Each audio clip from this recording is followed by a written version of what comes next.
Hello friends, हमेशा की तरह एक बार फिर से मैं हाजिर हूं आपके सामने एक बहुत ही दिलचस्प कहानी लेकर। फ्रेंड्स, आज के वीडियो को पूरा ज़रूर देखिएगा क्योंकि आज की कहानी बहुत ही इंटरेस्टिंग होने वाली है और आई एम श्योर आपने चैनल को सब्सक्राइब तो कर ही दिया होगा और साथ में लाइक करना मत भूलिएगा। तो चलिए शुरू करते हैं।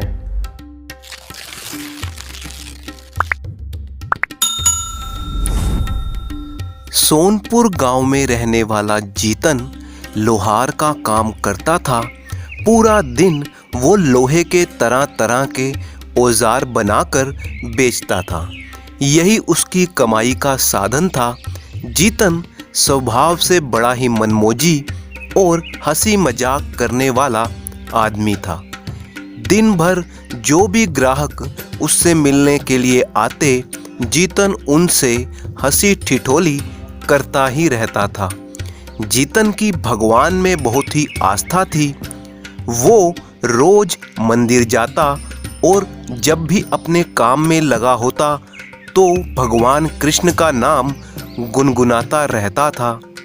जीतन की पत्नी का नाम हीरामती था। जीतन उसे प्यार से हीरा बुलाता था। जीतन इतना हंसी मजाक करने वाला और मौजी था। वहीं दूसरी तरफ उसकी पत्नी बहुत ही सीधी सादी थी। एक दिन जीतन के मन में पूरियां खाने की इच्छा हुई। उसने अपनी पत्नी हीरामती से पूरियां बनाने के लिए कहा। पत्नी ने कहा, ठीक है, आप जाकर अपना काम निपटा लो, तब तक मैं आपके लिए पूरियां तैयार कर देती हूँ। जीतन घर से चला तो गया, लेकिन थोड़ी दूर जाकर ही वो वापस आ गया। उसका मन काम पर जाने का नहीं था। वो मनमौजी जो ठहरा, वो वहीं अपने घर के बाहर रसोई के पास छिपकर बैठ गया और देखने लगा कि उसकी पत्नी हीरा कितनी पूरियां बना रही है। रसोई का दरवाज़ा बंद था तो उसे कुछ दिखाई ही नहीं दे रहा था। उसने पूरियों के तलने से होने वाली आवाज़ से ही पूरियों की गिनती का अंदाज़ा लगाना शुरू कर दिया। जीतन जान गया कि हीरामती ने 20 पूरियां तली हैं। फिर वो घर के बाहर जाकर फिर से घर में ऐसे दाखिल हुआ जैसे कि वो बाहर से आया हो और इस तरह का नाटक करने लगा कि उसे तो अभी कुछ पता ही नहीं है। हीरामती ने झटपट जीतन को पूरियां और सब्जी परोस दी। हीरामती ने जीतन को 10 पूरियां परोस दी। जीतन ने कहा, हीरा, तूने 20 पूरियां बनाई हैं और मुझे सिर्फ 10 पूरियां ही परोसी, ऐसा क्यों? हीरा चौंक गई कि इसे कैसे पता कि मैंने 20 पूरियां बनाई हैं। उसने पूछा, सुनो जी, आपको कैसे पता कि मैंने 20 पूरियां बनाई हैं? आप तो यहाँ पर थे ही नहीं। जीतन ने अपने मजाकिया अंदाज में कहा, अरे तूने मुझे कोई मामूली आदमी समझ रखा है? मैं तो सब जान लेता हूँ, दूरदृष्टि है मेरे पास। यूँ समझ ले कि बस अंतर्यामी हूँ मैं। इसके बाद जीतन पूरियों को मज़ा लेकर खाने लगा। उसे क्या पता था कि उसकी सीधी साधी पत्नी उसकी बातों को सच ही मान लेगी। अगले दिन तक तो ये बात पूरे गांव में फैल गई कि जीतन अंतर्यामी है, वो सब जानता है। ये बात फैलते फैलते गांव के बड़े जमींदार तक भी पहुंच गई।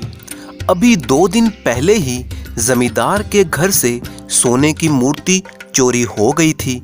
जब उसे पता लगा कि जीतन अंतर्यामी है तो उसने जीतन को अपने घर बुलाया। जमींदार के घर बहुत सारे नौकर चाकर थे।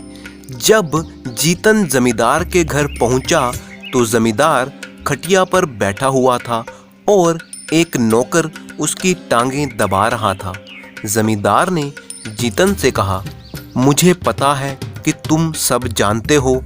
तुम मेरे घर से चोरी हुई सोने की मूर्ति का पता लगाओ तो मैं तुम्हें ढेर सारा इनाम दूंगा।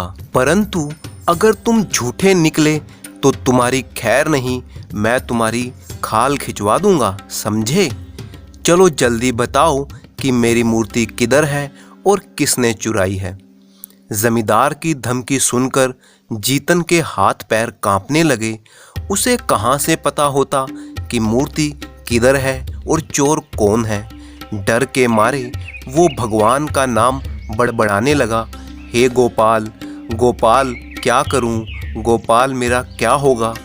उसके मुंह से गोपाल गोपाल सुनकर जमींदार का नौकर जो टांगें दबा रहा था वो थर-थर कांपने लगा और हाथ जोड़कर जमींदार से माफ़ी मांगता हुआ बोला, मालिक माफ़ कर दो मुझसे गलती हो गई, मुझे मूर्ति नहीं चुरानी चाहिए थी।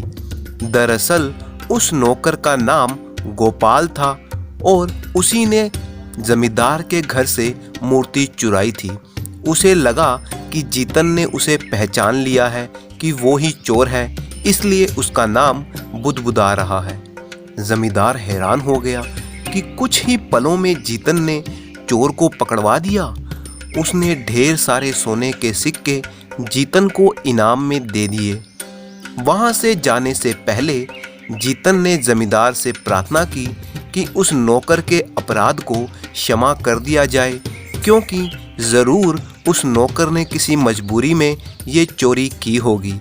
जमींदार इतना खुश था कि उसने नौकर को भी माफ़ कर दिया। अब तो जीतन के चर्चे गांव तो क्या पूरे राज्य में होने लगे। बात उड़ते उड़ते राजा जी तक भी पहुंच गई। राजा भी जीतन से मिलने के लिए बहुत ही बेचैन हो उठे। राजा ने जीतन को अपने महल में बुलवाया। राजा ने जीतन से कहा, देखो जीतन, गांव वाले जो कहते हैं अगर वो सच है तो तुम्हें अभी के अभी परीक्षा देनी होगी। अगर तुम सही निकले तो मैं तुम्हें इनाम दूंगा, नहीं तो झूठ फैलाने का दंड तुम्हें भुगतना ही होगा। राजा ने अपने एक हाथ की मुट्ठी बंद करके जीतन के सामने की और कहा, अब बताओ मेरी बंद मुट्ठी में क्या है। बेचारा जीतन एक बार फिर से फंस गया। अब उसे क्या पता कि राजा की मुट्ठी में क्या है। एक बार फिर से जीतन डर के मारे थर-थर कांपने लगा और कांपते कांपते अपनी पत्नी हीरा को कोसने लगा और बोलने लगा, हीरा ये तूने क्या किया, मुझे फंसा दिया तूने हीरा, हीरा तूने अच्छा नहीं किया। जीतन के मुंह से हीरा हीरा सुनकर राजा भी खुश हुआ और हैरान भी।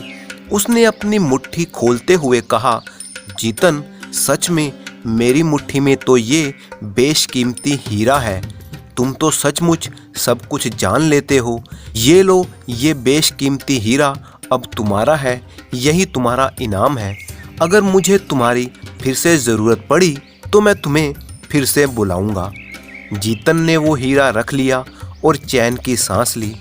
वो सीधा घर गया और अपनी पत्नी को सब कुछ सच बता दिया कि वो अंतर्यामी नहीं है, बल्कि उसने घर में ही छिपकर पूरियों की गिनती कर ली थी।